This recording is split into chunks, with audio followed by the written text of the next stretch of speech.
Nuestro estudio de hoy va a ser en Génesis capítulo 17. Nos hemos tomado un descanso de 2 semanas y solamente para recapitular el capítulo 16 vimos cómo Sara y Abraham se desesperaron en esperar por Dios y ellos mismos trataron de solucionar su necesidad de tener un vástago, de tener un hijo. Y Sara, vimos como en el capítulo 16 le entregó a Agar, su criada, a Abraham para procrear. Ya vimos cómo fue las circunstancias de todo el asunto, de cómo Agar se fue porque se le subieron los humos, todo eso, y empezó a presumir delante de su señora. Pero ahora entrando aquí y vimos también cómo había de nombrar a Abraham a su hijo de esta criada Agar, de esta sierva, de esta esclava. Y ahora venimos a este punto. Vimos cómo Abraham en ese tiempo, cuando sucedió eso de la esclava Agar, él ya tenía 86 años. Y habiendo visto todo eso, ahora llegamos al capítulo 17, donde nos dice el versículo 1, era Abraham de edad 99 años. Aquí ya veamos todo este acontecimiento, desde que el nacimiento de Ismael hasta este punto cuando le apareció Jehová. Ya tenía 99 años Abraham. Y le dijo Jehová: yo soy el Dios Todopoderoso, anda delante de mí y sé perfecto.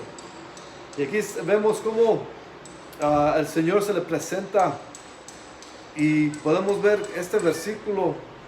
Es uno de los más importantes de toda la Biblia, pero de eso podemos decir en toda la Biblia. Cada versículo de la Biblia es importante, pero este es muy importantísimo porque aquí vemos a Dios como esta vez es la cuarta que se presenta y se le aparece. Es lo que dice aquí: se le apareció a Abraham después de estar en la tierra de Canaán, y en esta ocasión se manifiesta como el Dios Todopoderoso. Así le dice: yo soy el Dios Todopoderoso, que en hebreo se dice Shaddai, y como podemos ver es, como dice textualmente en español, Todopoderoso, el cual es solamente uno de los atributos de Dios, Dios Todopoderoso, el Shaddai. Y sería como unos estudiosos, eruditos de la palabra, aquellos que sí saben de la palabra, dicen que es básicamente simbólicamente hablando, porque en lo que se dice en el idioma hebreo quiere decir montaña, o como diría metafóricamente, un pecho saliendo de la tierra. Y eso es lo que dice, es una señal de un símbolo de poder, de majestuosidad. Pero si combinamos todas estas ideas de las que he estado hablando, podemos decir que el Shaddai es el nombre del Todopoderoso, el nombre del Omnipotente, el nombre del todo suficiente Dios, que puede hacer todo, que puede proveer todo y que puede cumplir todas las necesidades, en este caso las necesidades de Abraham.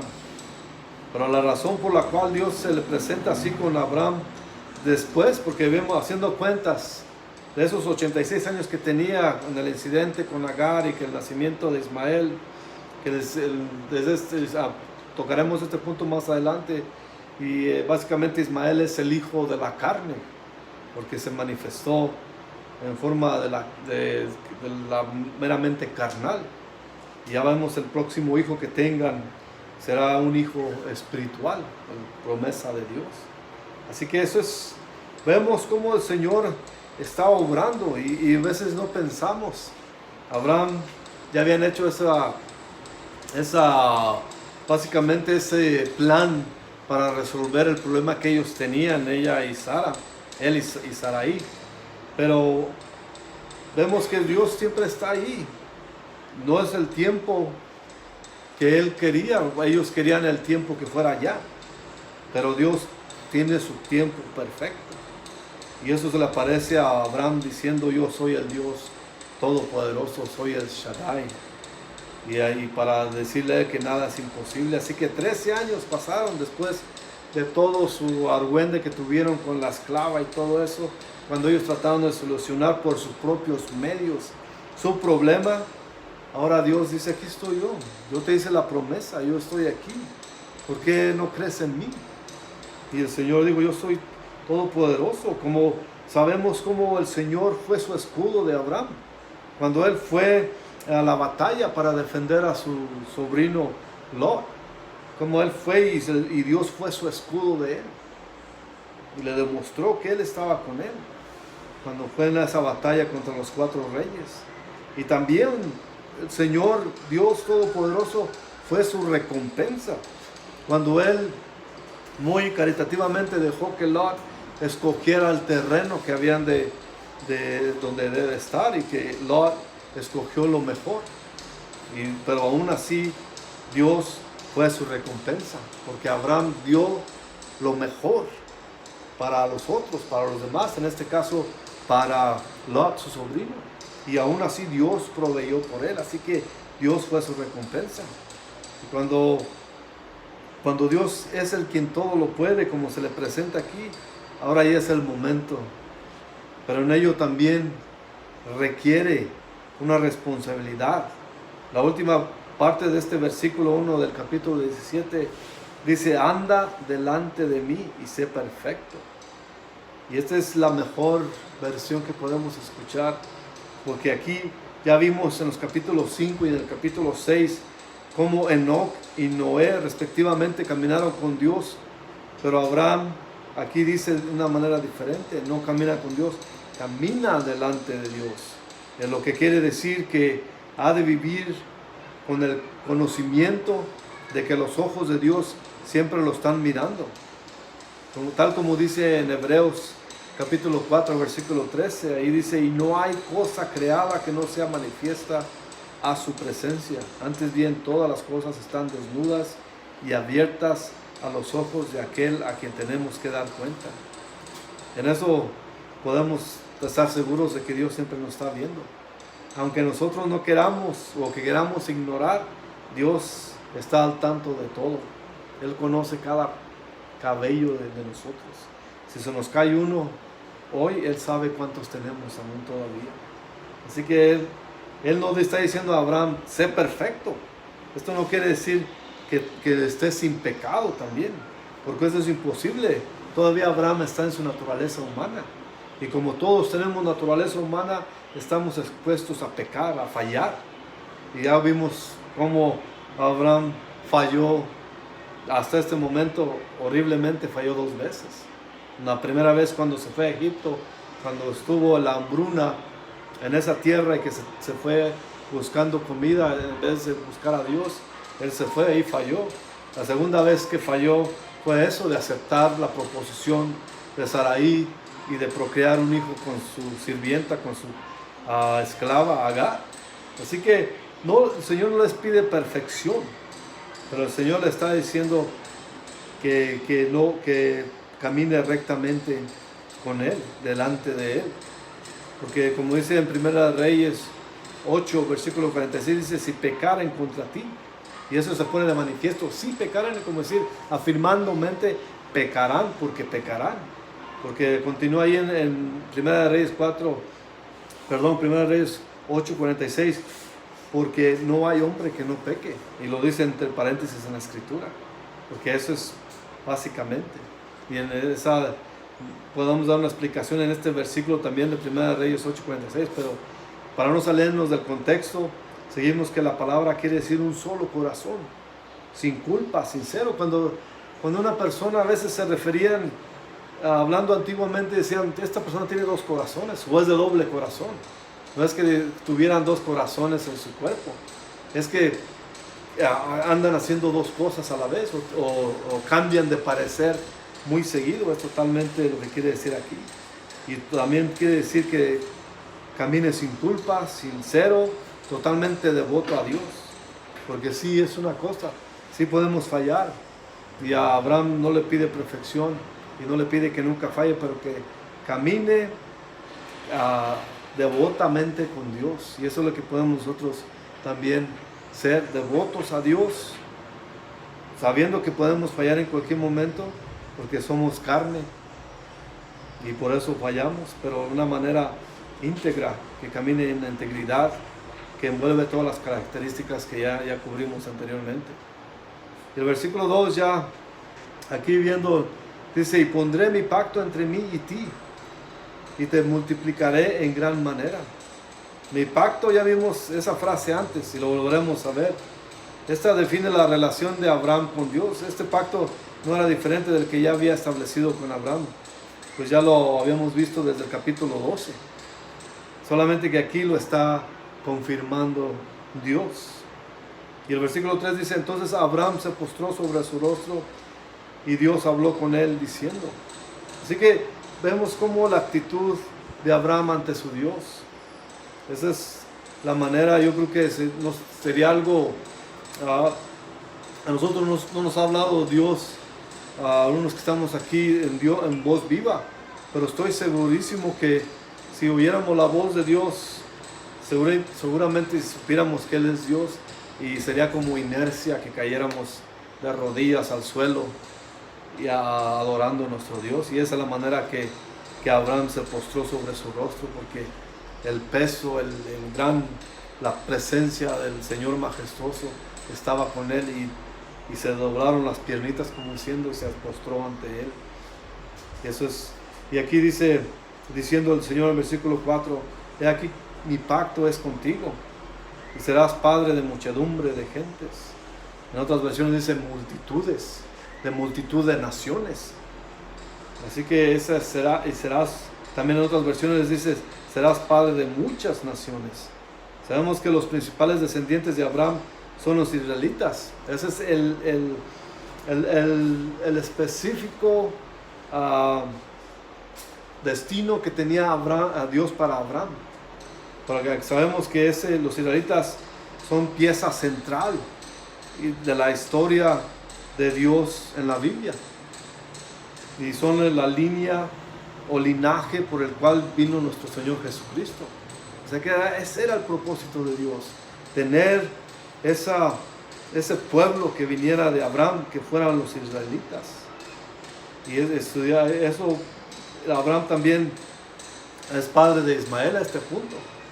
Ya dije que Ismael era el producto de la carne, o del producto de la humanidad que había en ellos. Y ya vimos que Ismael es el padre de todos los árabes, como estudiamos en el capítulo anterior. Y también es padre de otros grupos, descendientes de Setura, otra concubina que tuvo Abraham. Así que no solamente los judíos vienen de Abraham. Muchos judíos, y aún en el tiempo de Jesús, decían, mi padre Abraham, y lo veremos en nuestro próximo estudio en el libro de Juan, cómo ellos se regocijan. Pero Abraham en sí es padre de los árabes, y también es padre de otros descendientes, de otros grupos que son hijos de Setura, la concubina, que eso veremos en el capítulo 25 de Génesis, más particularmente en el versículo 1 al 6.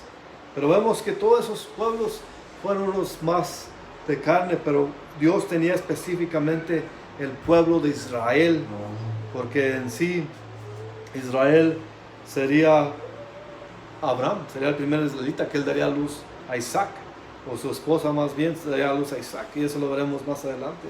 Pero para no salirnos del contexto, continuamos aquí en Génesis 5 y 6, dice, y no se llamará más tu nombre Abraham, sino que será tu nombre Abraham, porque te he puesto por padre de muchedumbre de gentes, y te multiplicaré en gran manera, y haré naciones de ti, reyes saldrán de ti. De Abraham a Abraham, no nosotros solamente podemos ver una letra de diferencia, pero ya vimos también el significado de lo que quería decir Abraham sin H, quiere decir padre exaltado. Ya nos acordaremos que en ese tiempo ni siquiera era padre de nadie, pero ya el nombre ya lo tenía, de padre exaltado. Y Abraham con H quiere decir padre de muchos o padre de multitudes. Así que este también conlleva Es el nuevo nombre que Dios le da en una relación nueva y directa que tiene, y también el rol que lleva en su nueva vida también ante el Señor. Y también este nuevo nombre es la relación que ahora va a estar con el Señor, con Dios, que es un Dios vivo, y que Él mismo, vimos anteriormente cómo Él se alaba a Dios, se arrodilla ante Él, y esa relación ve que es un Dios vivo, que lo adora, y que ese Dios vivo cumple con sus promesas. Aunque él y Sarai trataron de hacer las cosas a su modo, fallaron miserablemente, pero Dios todavía está cumpliendo su pacto tal y como fue su promesa, y como es su promesa.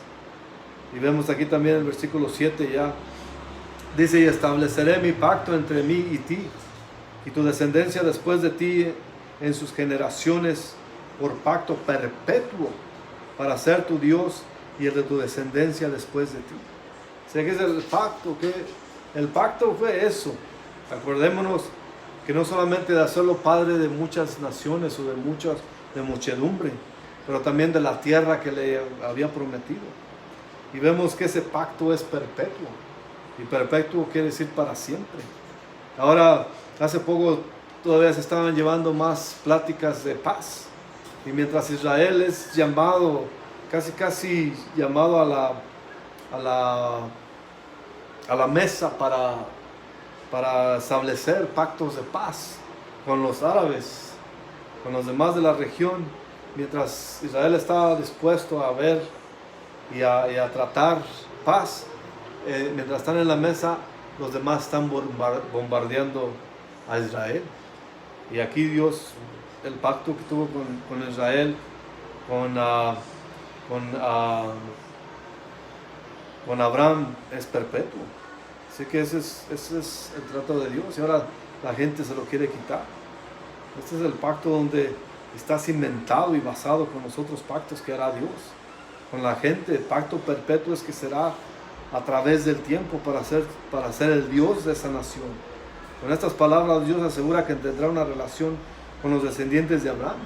Y vemos en toda la Biblia, en el Viejo Testamento, cómo el pueblo falló vez tras vez fallaba en ser honestos con Dios, o en el pacto con Dios, y Dios los perdonaba y ellos regresaban a Dios, pero Dios también llevaba un castigo en ese fallo que tenían ellos. O sea que no solamente fallaban y los pasaba así, porque en el segundo libro de Samuel, capítulo 7, versículo 4, dice: yo le seré el padre y él me será mi hijo. Y él si hiciere mal, yo le castigaré con vara de hombres y con azotes de hijos de hombres. Eso quiere decir que cuando falla el pueblo de Israel, y lo vemos una vez más en la Biblia, en el Viejo Testamento, cómo fallaban, y el Señor permitía que otras naciones los atacaran y que sufrieran a cosas horribles también, pero era porque fallaban. En Ezequiel capítulo 37 también dice, versículo 26: y haré con ellos pacto de paz, pacto perpetuo será con ellos, y los estableceré y los multiplicaré, y pondré mi santuario entre ellos para siempre. Y vemos cómo este pacto de Dios lo sigue diciendo el Señor, que es perpetuo.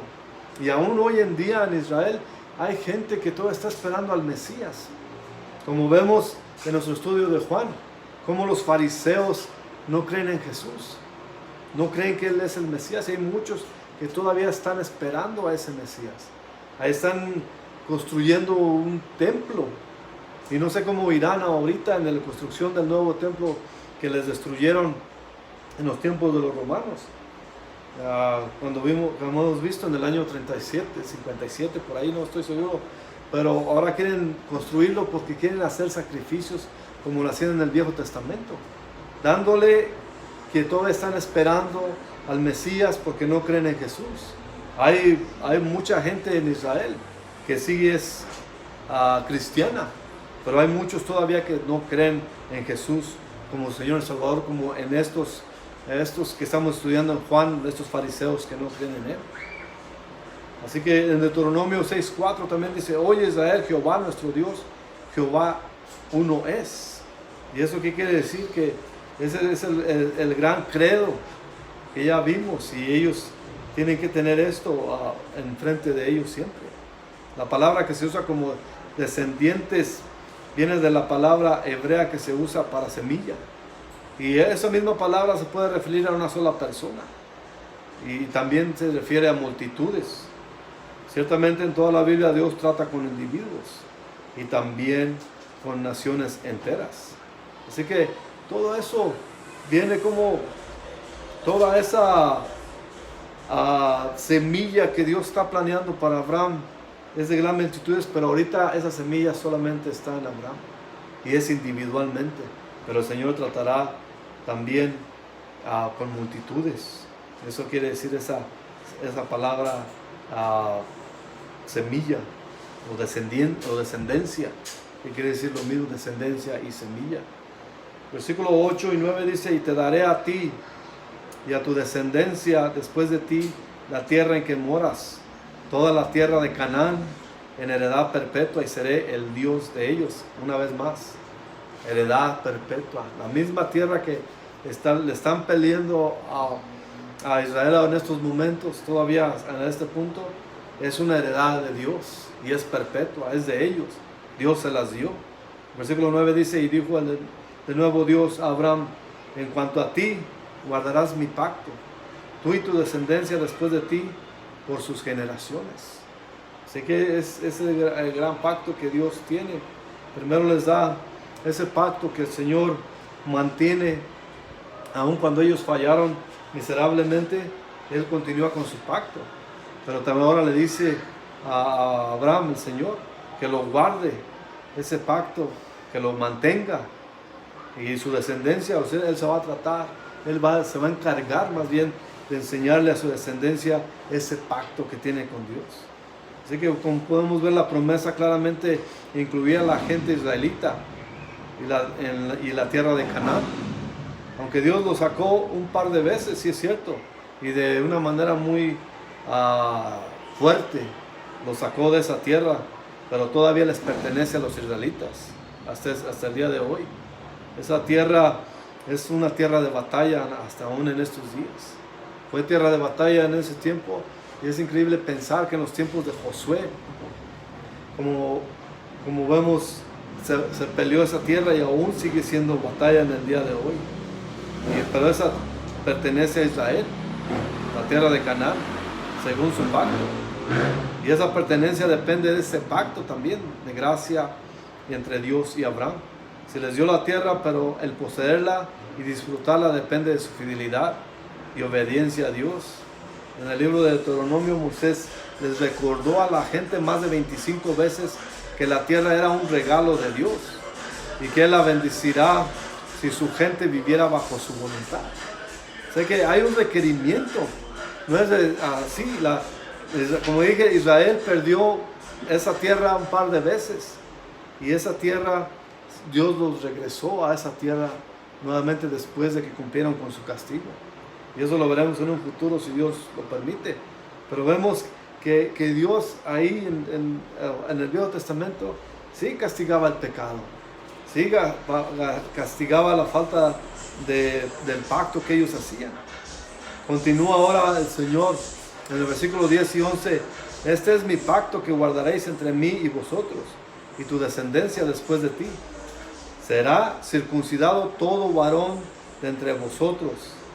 Y dice el 11: circuncidaréis pues la carne de vuestro prepucio, y será por señal del pacto entre mí y vosotros.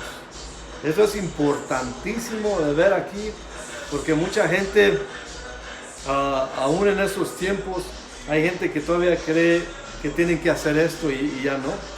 En el versículo 4 Dios dijo: este es mi pacto, o esta es mi promesa contigo. Y en el versículo 9 y 10 y 11 Dios dice: en cuanto a ti, la parte de Abraham y el pacto era de obedecer a Dios y poner esta marca a todo varón de su casa. Esa era la señal del pacto.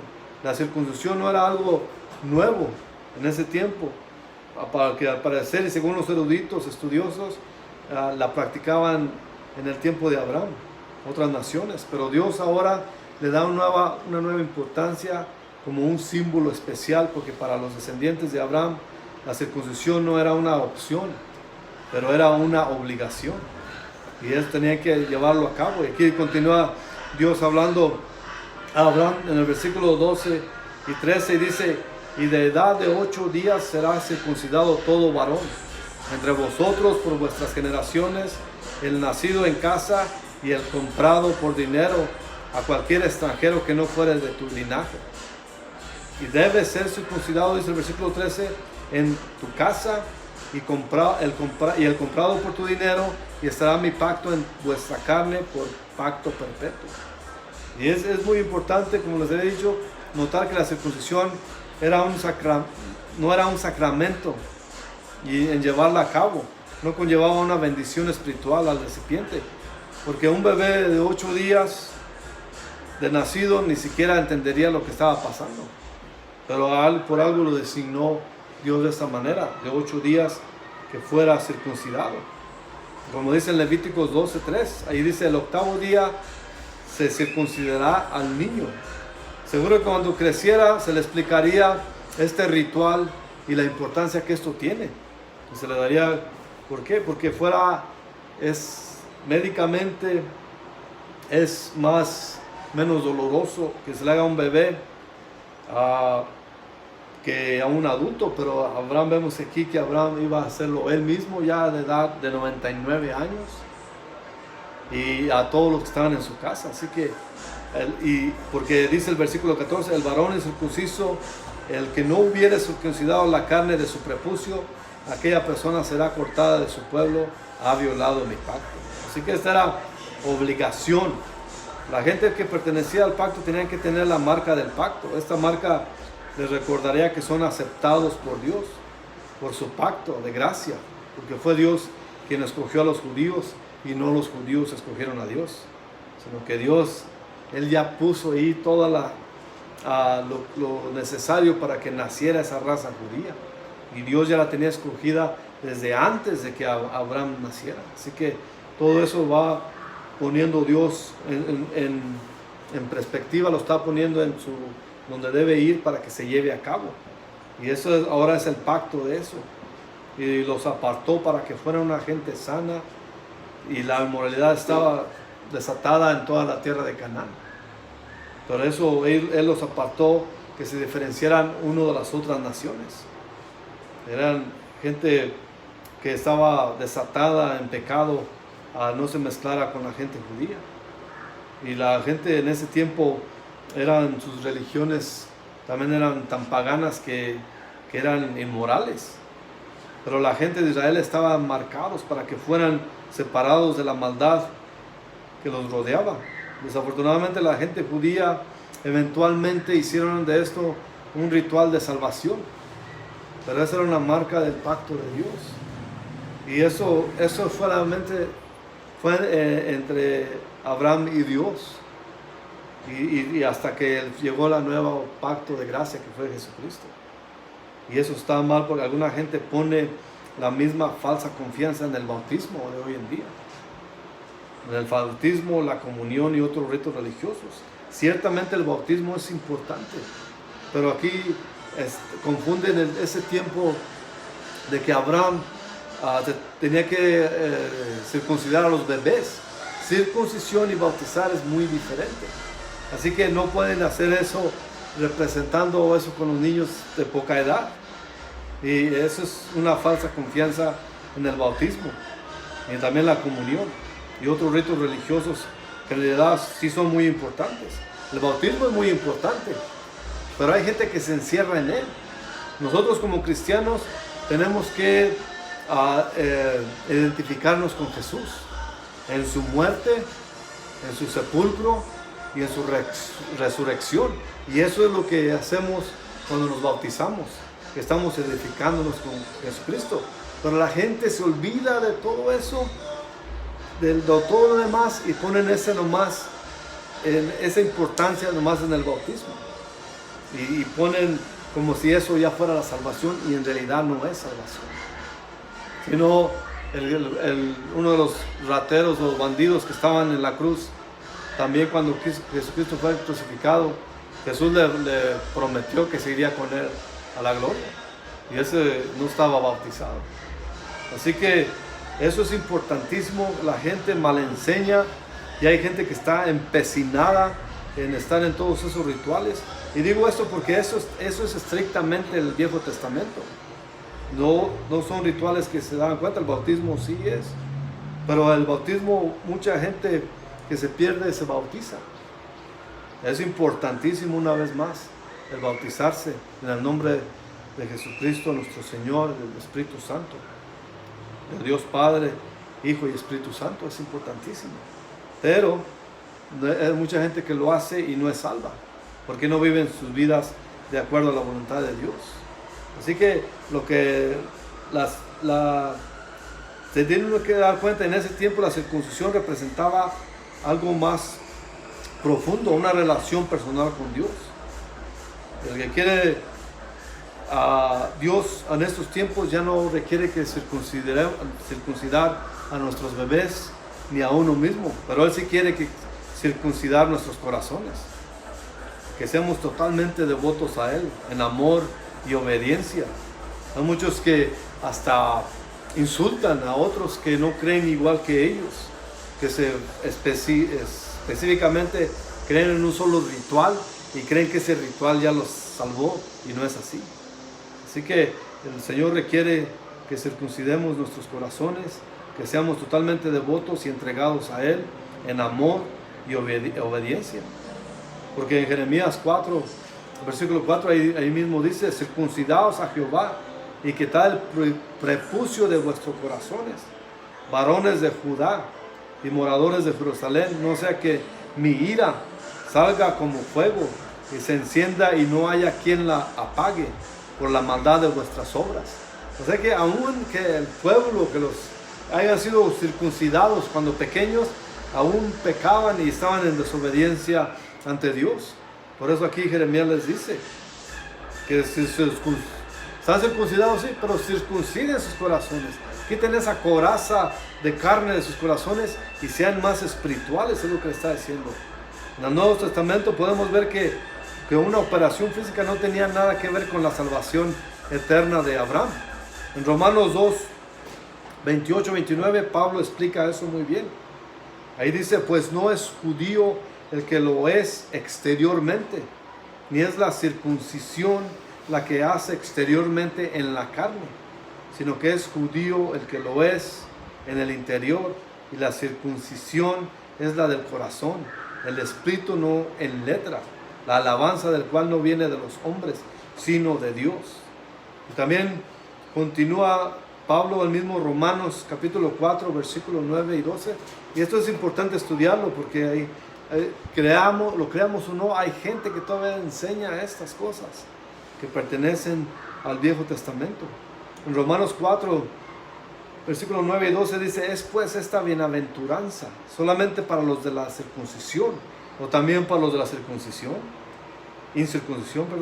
porque decimos que a Abraham le fue contada por fe y por justicia. ¿Cómo pues le fue contada? ¿Estando en la circuncisión o en la incircuncisión? No, en la circuncisión, sino en la incircuncisión. Eso hablando, Pablo explicando que a Abraham se le contó por fe antes de que fuera circuncidado. O sea que él ya tenía fe en Dios antes de la circuncisión. Así que él se le contó antes de la circuncisión. Y continúa Pablo aquí en versículo 11 del capítulo 4 de Romanos y dice: y recibió la circuncisión como señal, como sello de la justicia de la fe que tuvo estando aún incircunciso, para que fuese padre de todos los creyentes no circuncidados, a fin de que también a ellos la fe les sea contada por justicia, y padre de la circuncisión para los que no son solamente son de la circuncisión, sino que también siguen las pisadas de la fe que tuvo nuestro padre Abraham antes de ser circuncidado. Así que la fe es más importante que los rituales.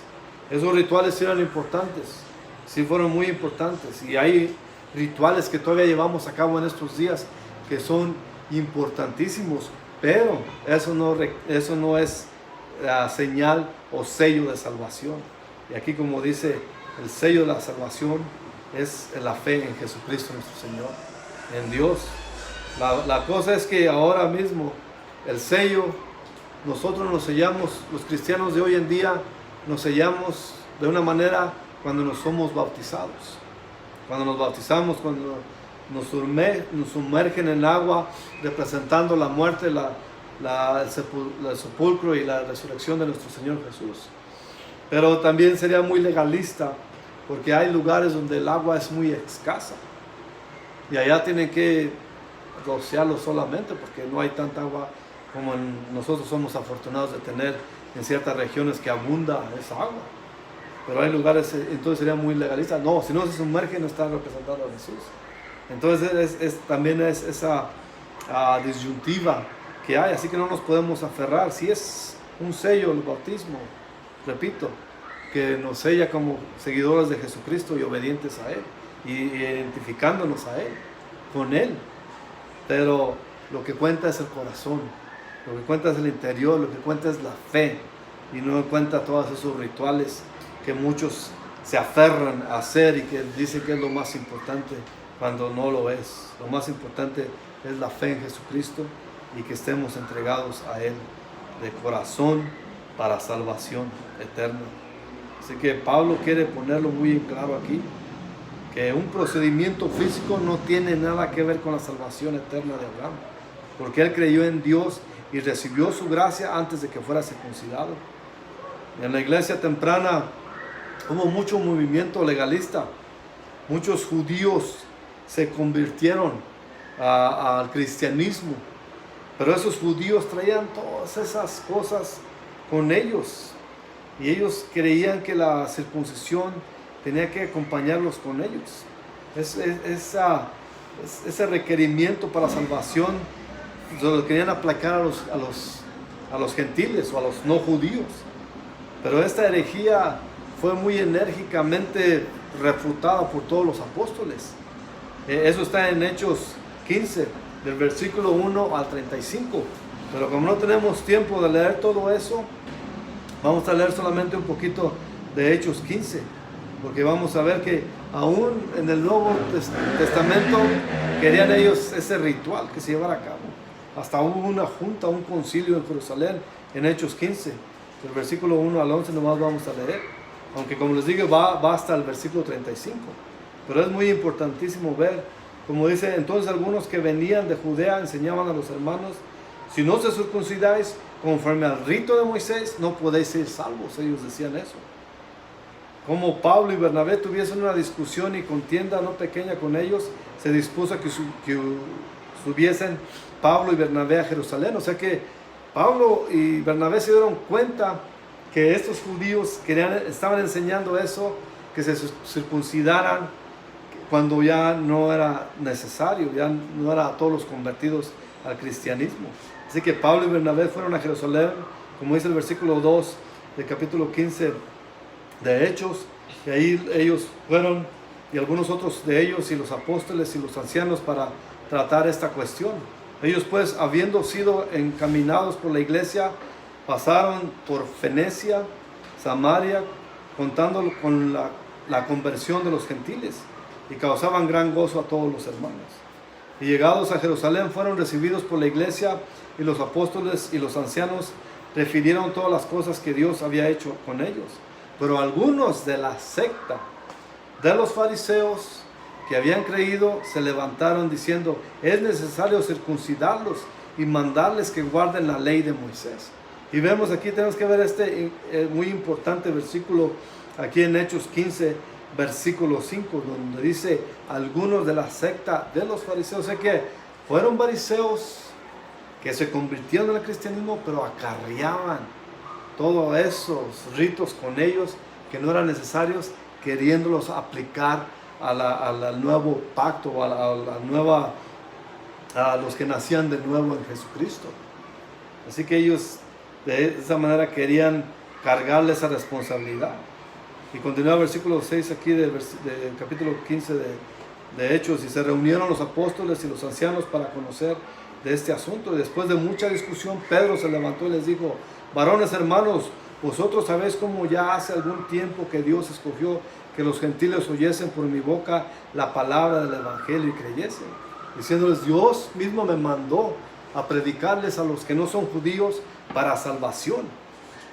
Y aquí dice el versículo 8, y Dios, continúa Pedro diciendo, y Dios que conoce los corazones les dio testimonio dándoles el Espíritu Santo lo mismo que nosotros. O sea que vemos que está diciendo Pedro, está refutando todo eso, que estaban recibiendo el Espíritu Santo gentiles sin hacer ese ritual. Y continúa Pedro hablando, y ninguna diferencia hizo entre nosotros y ellos, purificando por la fe sus corazones. El 10 dice, ahora pues, ¿por qué tentáis a Dios poniendo sobre la cerviz de los discípulos el yugo que ni vuestros padres ni nosotros hemos podido llevar? Antes creemos que por la gracia del Señor Jesús seremos salvos de igual modo que ellos. Y eso es como si Pedro, han visto unos programas donde alguien se sube a un podio y trae el micrófono y dice algo totalmente consistente, con mucho valor y con mucha fuerza, irrefutable, y como señal de decir, ahí tienen, sueltan el micrófono y lo dejan caer. Eso sería como viendo a Pedro hacer eso, soltar el micrófono y decir, ustedes están imponiendo algo que no es necesario a esta gente. Es más, ustedes que son circuncisos no fueron capaces de mantener el pacto con Dios. Así que ¿por qué le están imponiendo eso a la gente? Y es lo mismo que le digo a todos aquellos que están en contra de enseñar todo lo que es la Biblia, versículo por versículo. No se pueden detener en un solo rito para quererse salvos. Crean en Dios, estudien la Biblia, versículo por versículo, y ver lo que Dios habla por medio de ella. Vamos a orar. Nos acabó el tiempo, la próxima semana seguiremos. Señor, te damos gracias, Padre Santísimo, en nombre de Jesucristo, en nuestro Señor y Salvador. Padre, que nos ayudes. Señor, nosotros somos seres falibles, fallidos, imperfectos, pecadores. Pero usted es un Señor todopoderoso. Usted mantiene sus promesas, Señor. Y gracias, Jesucristo, por morir por nosotros en la cruz. Y gracias por no imponernos rituales, que usted nos da la salvación por fe. Y aún ni la fe, como dice Efesios. Porque nadie nos podemos gloriar, sino toda la gloria y la honra es de usted, Señor, que usted nos da la salvación. Y nosotros creemos en usted por fe, Señor. Bendíganos, ayúdenos, protéjanos, Señor, y siga con nosotros. Guíenos, provea por nuestras necesidades, sane nuestras enfermedades, Señor. Y todos aquellos que vean este video, Señor, que reflexionen y piensen que usted es un Dios que es, que fue y que siempre será. En tu nombre oramos, Jesucristo, Señor y Salvador. Amén.